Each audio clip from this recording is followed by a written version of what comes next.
Kuna baadhi ya wadada wanaongea upuuzi sana katika maisha. Eti mdada anakwambia eti mimi nikitaka kuolewa mahali yangu ni shilingi trilioni 1 au bilioni 1. Hivyo dada, unachokizungumza iko wewe hivyo kweli? Wewe unakisikia kweli katika maisha yako? Haya, alafu mtu anaizungumza hivyo kazaliwa nje ya ndoa, huyo anauzungumza huo upuuzi. Alafu tena sasa mtu anayezungumza hivyo hao baadhi yenu wanaongoza kwa kudanga hapa mtaani.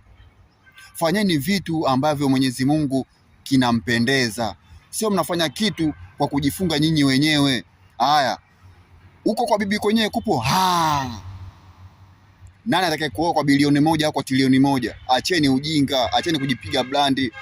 Wazazi wenu wako vijijini huko wanahangaika, wanahitaji sapoti ya watoto wenu huko mtaani, alafu nyinyi pia huko mnachezea ndoa. Mtu anakuja anataka kukuoa, unaleta ujinga.